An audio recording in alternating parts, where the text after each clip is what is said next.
여러분, 오늘 우리는 하나님 앞에 의롭다함을 받은 사람들입니다. 여러분, 오늘 우리가 하나님 앞에 의롭다함을 받은 사람들이고 우리는 믿음으로 살아가는 사람들입니다. 우리는 하나님 앞에 소망이 있는 사람들입니다. 그렇기 때문에 오늘 우리의 삶은 현실의 삶과는 상관없이 우리가 하나님의 은혜를 누리며 살아가야 되는 사람들입니다.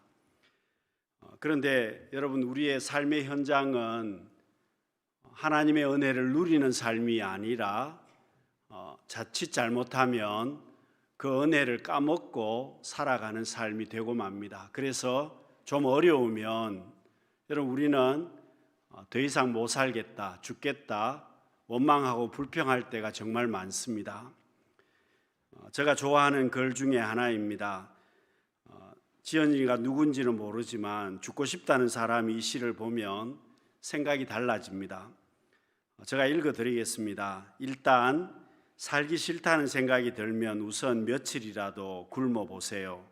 아마 모르긴 몰라도 배고파 죽습니다. 그러나 혹시나 죽지 않았다면 며칠 동안 먹지 못했던 음식을 쌓아놓고 왕창 먹어보세요. 분명 배 터져 죽겠지요. 그것도 안 되면 하루 동안 아무 일도 하지 말아 보세요. 심심해 죽습니다. 아직도 살아 있습니까? 적석복권을 사서 긁지 말아 보세요. 궁금해 죽습니다. 그래도 살았다면 힘차게 긁어 보세요. 반드시 꽝일 것입니다. 그러면 열받아 죽습니다. 이것도 저것도 다 안 되면 홀라당 벗고 거리로 뛰쳐나가 보세요.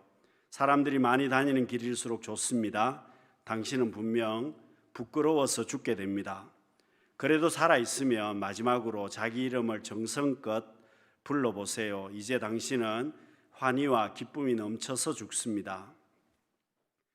여러분, 이 글은 살아있음이 얼마나 귀하다는 것을 우리에게 이야기를 하고 있습니다. 여러분, 살아있다는 것이 내게 큰 복이라는 겁니다. 현재의 삶과는 상관없이 내가 지금 살아있음이 복입니다.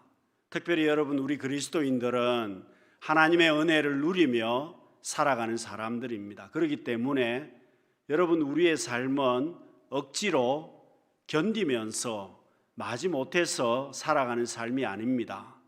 우리는 하나님의 은혜를 누리며 살아가야 되는 사람들입니다.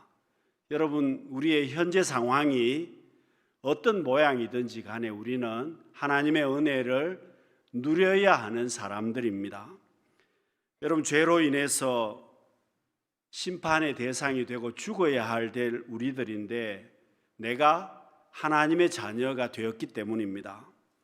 여러분, 신학자 폴 틸리히는 인간의 실존에서 오는 불안을 크게 세 가지로 이야기를 했습니다. 한 가지는 죽음에 대한 불안입니다. 두 번째는 죄책감에 대한 불안입니다. 세 번째는 여러 가지 실패의 불안이라고 이야기를 했습니다. 여러분, 사람이 가지고 있는 가장 큰 불안은 바로 죽음에 관한 것입니다.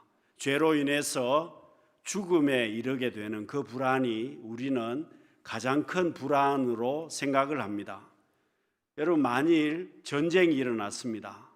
전쟁이 일어났는데도 불구하고 사람이 죽지 않는다면 여러분, 그 전쟁은 별로 두려움이 없을 것입니다. 여러분, 우리가 서바이벌 게임을 합니다. 여러분, 서바이벌 게임이라고 이야기하는 것은 전쟁 놀이가 되는 것입니다. 그러나 실제 전쟁은 그렇지 않습니다. 사람이 죽게 되고 모든 것이 파괴되기 때문에 우리가 두려움을 느끼는 것입니다. 만일 죽음이 없다면 그 전쟁도 놀이가 될 것입니다. 여러분, 우리가 죄 때문에 죽어야 될 사람들인데 하나님의 은혜로 죄사함을 받고 하나님의 자녀가 되었습니다. 그러하기에 우리의 인생은 억지로 견디며 살아가는 인생이 아니라 하나님이 주신 은혜를 누리면서 살아가야 될 사람들입니다. 여러분, 부모가 계시는데 자녀가 불효하는 말이 있습니다. 아버지 어머니가 계시는데 자녀가 내가 죽고 싶다고 이야기를 하면 여러분 그 자녀는 정말 불효하는 자식일 것입니다.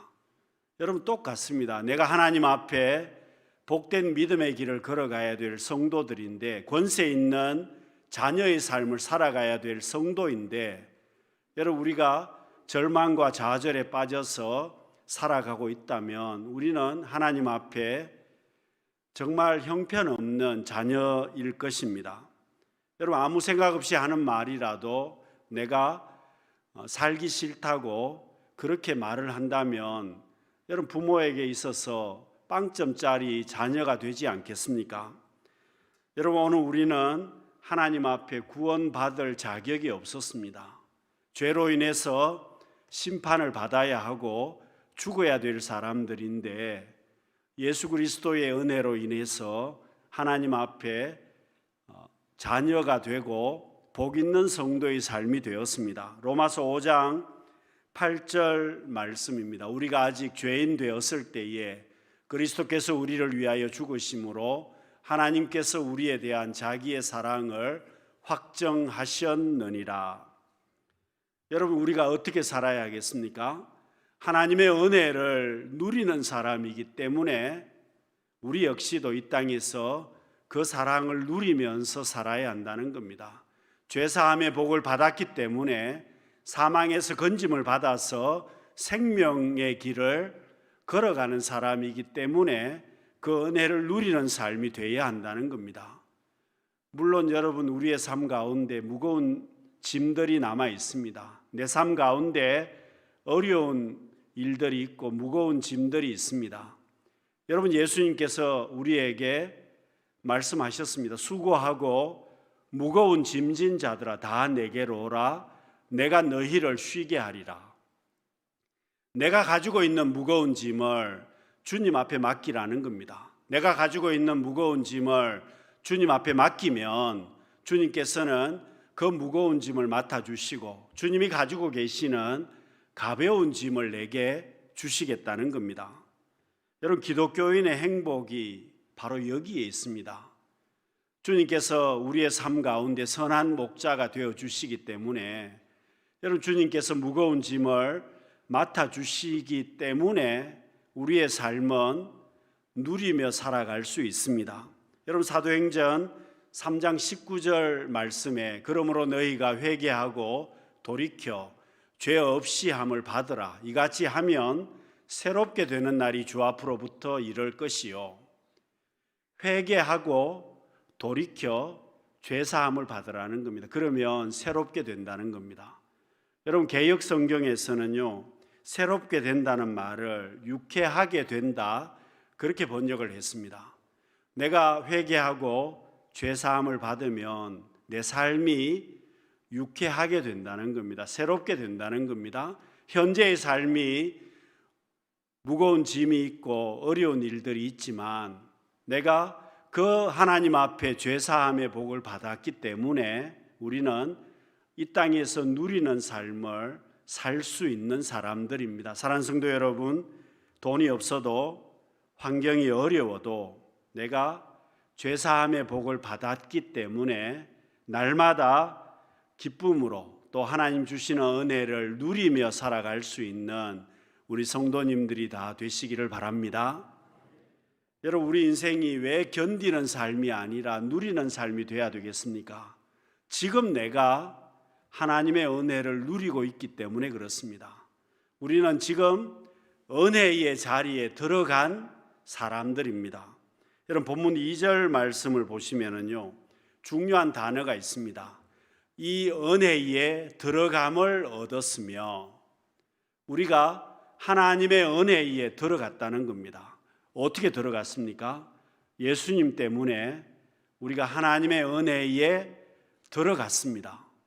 여러분 구약 이스라엘 백성들은 성막을 가지고 있었습니다. 하나님이 임재하시는 성전이 있었습니다. 그런데 그 성전에 아무나 들어갈 수 없었습니다. 이방인들은 성막에 들어갈 수 없었습니다.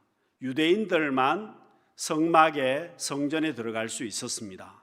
그런데 여러분 유대인이라고 하더라도 성소에는 들어갈 수가 없었습니다. 성소에는 오직 제사장만 성소에 들어갈 수가 있었습니다.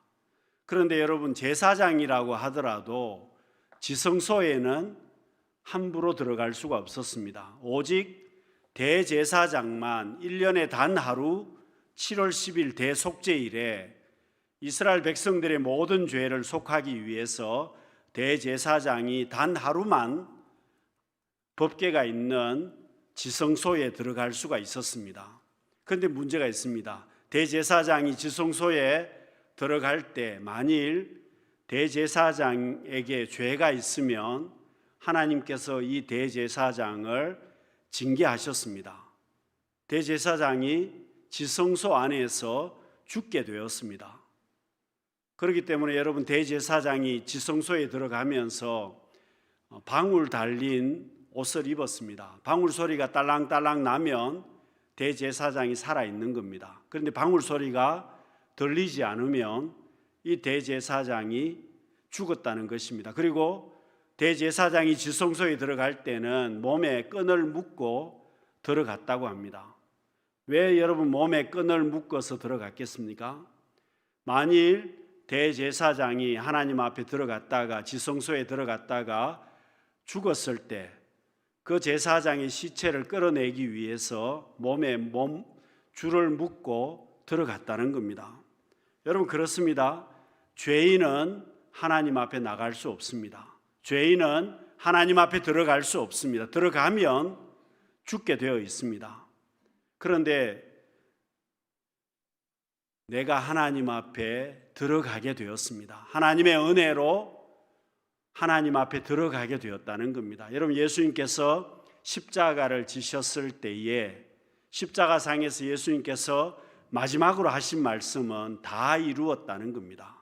주님께서 십자가상에서 다 이루었다고 말씀하셨을 때에 성전에 성소와 지성소 사이를 가로막고 있는 두꺼운 휘장이 위로부터 아래로 찢어졌다고 성경은 말씀하고 있습니다.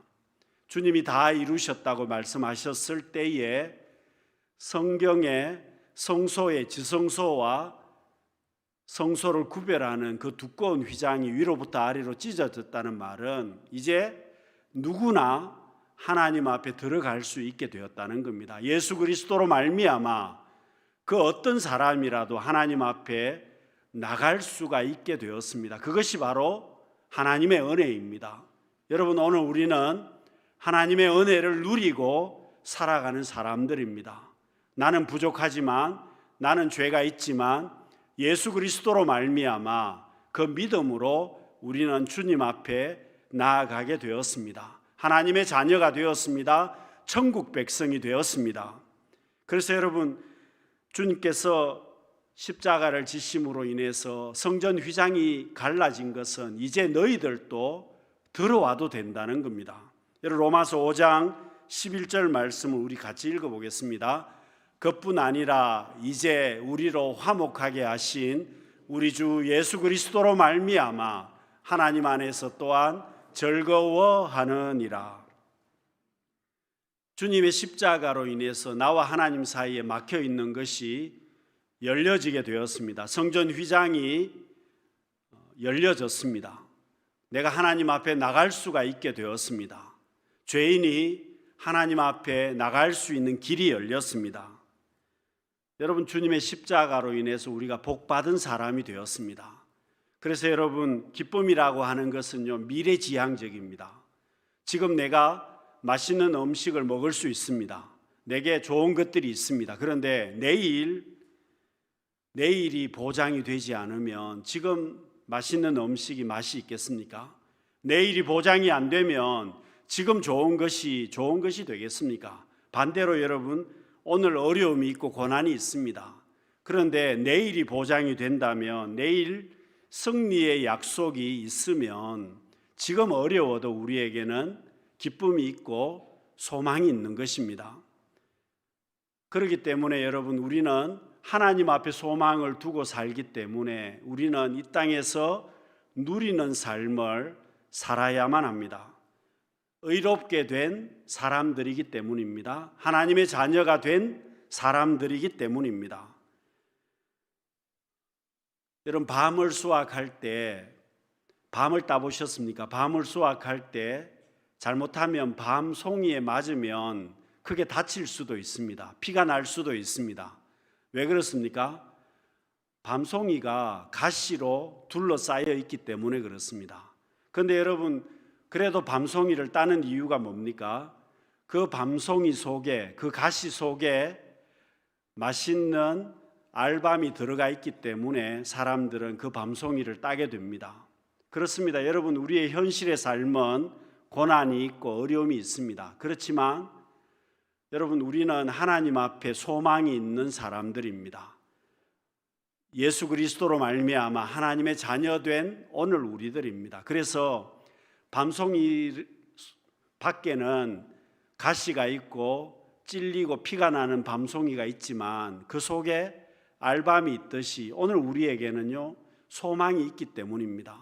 여러분, 현대중공업에 가보시면 수만 톤짜리, 수십만 톤짜리 배를 건조하고 있습니다. 그런데 여러분, 그 배가 다 철판입니다. 여러분, 철이 물에 뜨겠습니까? 그 무거운 쇳덩이가 어떻게 물에 뜨겠습니까? 그런데 놀라운 것은 그 무거운 배가, 수십만 톤짜리 배가 물 위에 뜬다는 겁니다. 여러분, 우리가 하나님 앞에 소망을 두면 우리의 삶 가운데 어떤 고난이 있다고 해도 우리는 소망 가운데 뜰 수 있습니다. 왜냐하면 하나님께서 우리 가운데 은혜를 주시기 때문에 그렇습니다. 여러분, 초대교회 성도님들은 그렇기 때문에 어떻게 살았습니까? 초대교회 성도들은 순교의 자리에 가면서도 영광송을 불렀습니다. 찬송가 앞부분에 있는 그 찬송을 부르면서 순교의 자리에 갔습니다. 여러분, 지금 죽어야 되는데 찬송을 부르면서 갔다는 겁니다. 사자의 밥이 되는데 찬송을 부르면서 갔습니다. 목이 잘려있는 그런 순교의 현장에 찬송을 부르면서 갔다는 것입니다. 여러분, 로마서 5장 3절과 4절 말씀을 우리 같이 읽어보겠습니다. 시작.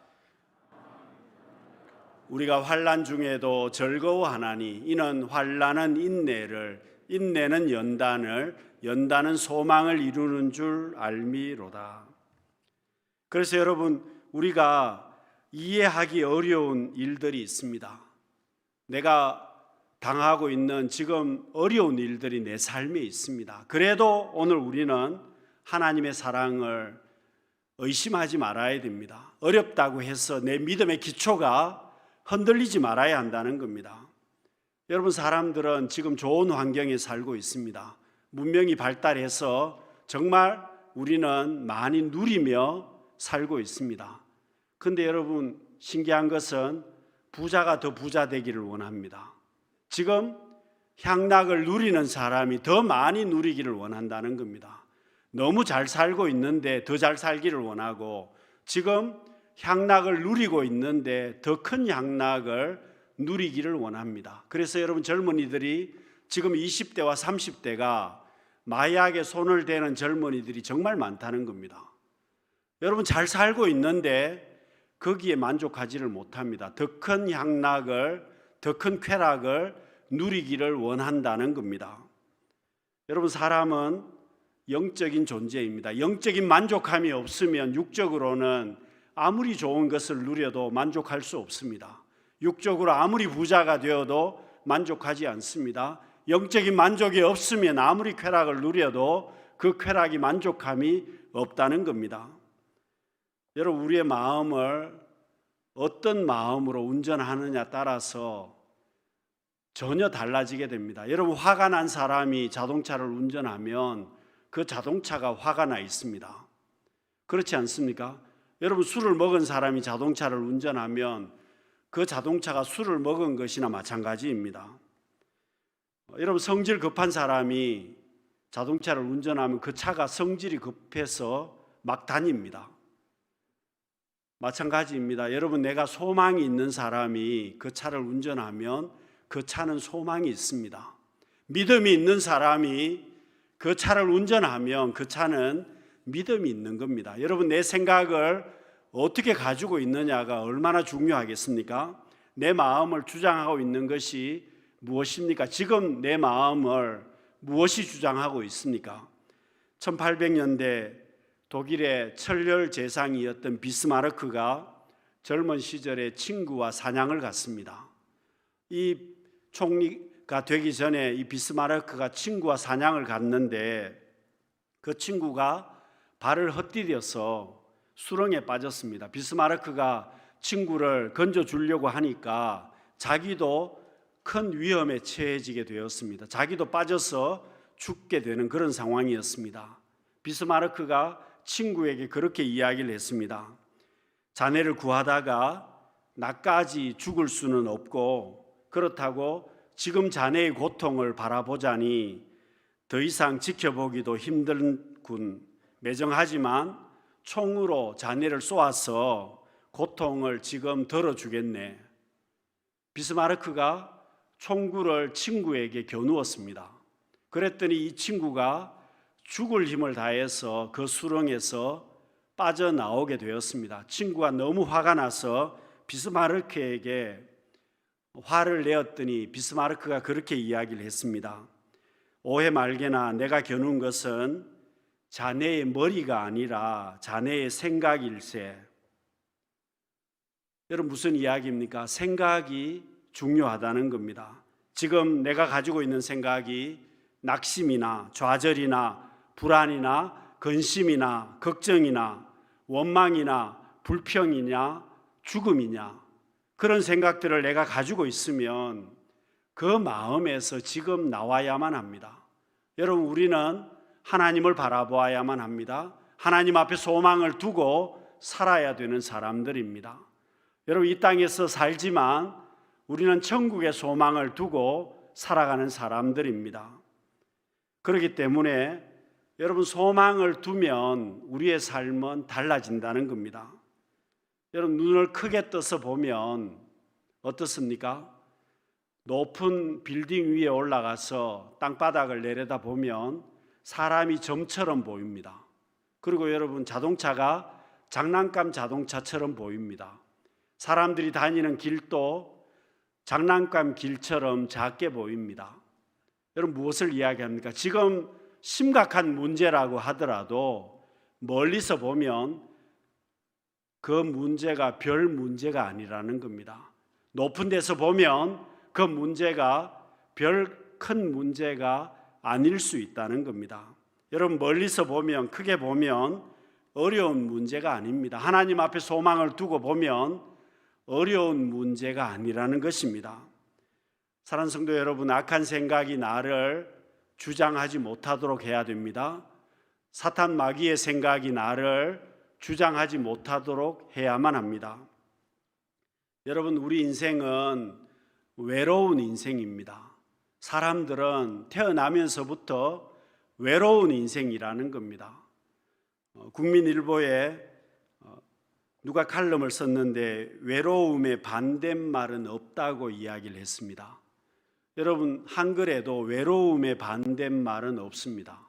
영어에도 외로움의 반대말은 없다는 겁니다. 그 대신에 반대말이 없으니까 친구, 유대, 교류, 소통, 이런 말들을 하면서 외로움에 반대되는 개념으로 사용할 뿐이라는 겁니다.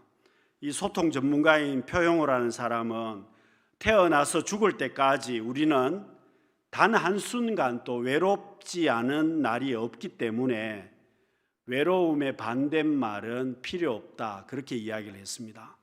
여러분, 사람 자체가 외롭다는 겁니다. 그렇기 때문에 우리는 당연히 외로운 사람이라는 겁니다. 그걸 알아야 된다는 겁니다. 그런데 믿음이 없으면, 신앙이 없으면 더 외롭다는 겁니다. 신앙이 없는 사람은 더 외로운 것이고, 그래서 종교가 없는 사람들은 무려 14%나 되는 사람이 외롭기 때문에 외로울 때 종교를 갖고 싶다고, 종교에 의지하고 싶다고 그렇게 이야기를 했습니다. 설문조사에 통계가 그렇게 나왔다는 겁니다. 여러분, 무엇을 이야기합니까? 여러분, 오늘 우리가 외로운 인생인데 왜 외롭지 않습니까? 하나님께서 계시기 때문입니다. 선한 목자 되시는 주님이 계시기 때문에 우리는 외로운 인생이 아닙니다. 주 안에서 자녀됨의 특권을 누리는 사람이 오늘 우리들이기 때문입니다. 92세가 된 어느 할머니의 이야기입니다. 야야, 너 늙으면 제일 억울한 것이 무엇인지 아느냐? 할머니가 손녀에게 이야기하는 겁니다. 얼굴에 주름살 생기는 거 그거 아니다. 돈 그것도 좋지. 그런데 그것도 아니다. 이 할미가 진짜 억울한 것은 나는 언제 한번 놀아보나 그것만 보고 살았는데 이제 좀 놀아보려고 하니까 몸뚱아리가 말을 안 듣네. 야야, 나는 마지막에 웃는 놈이 좋은 인생인 줄 알았다. 그러나 그거 아니더라. 자주 웃는 놈이 좋은 인생이어서. 여러분, 이 할머니가 이야기하는 것은 이제 보니까 웃는 것을 미루면 돈처럼 쌓이는 것이 아니라 다 사라지더라. 자기가 92년을 살아보니까 웃는 것이 좋은데 언제 웃어야 되느냐? 살아가면서 웃어야 한다는 겁니다. 살아가면서 누리는 삶이 가장 좋은 삶이라는 겁니다. 마지막에 누려보려고 했는데 아무것도 아니더라는 겁니다. 사랑하는 성도 여러분, 오늘 우리는 하나님의 자녀들입니다. 하나님의 은총을 받고 있는 사람들입니다. 오늘 우리는 억지로 살아가는 사람들이 아니라 그 하나님의 은혜를 누리면서 살아야 되는 사람들입니다. 여러분, 우리의 삶의 자리는 여전히 어렵습니다. 경제적인 것도 그렇고 여러분, 우리나라의 상황이나 세계적인 상황도 어려움들이 많습니다. 그렇지만 오늘 우리는 하나님의 복을 누리며 살아가는 사람들이 되어야만 합니다. 날마다 주님 바라보는 삶이 되어야 합니다. 어려워도 소망 가운데 살아가야 됩니다. 우리의 삶이 어려워도 날마다 선한 목자 되시는 주님 바라보며 주님과 동행하며 날마다 하나님께서 내게 주신 은혜를 누리며 살아갈 수 있는 우리 모든 성도님들이 되시기를 바랍니다. 기도하겠습니다. 사랑이 많으신 하나님 아버지, 저희들 주어진 하루하루의 삶 속에 하나님이 주신 사랑을, 하나님이 주신 은혜를 누리며 살아갈 수 있는 우리 모두가 되게 하여 주옵소서. 예수님 이름으로 기도드립니다. 아멘.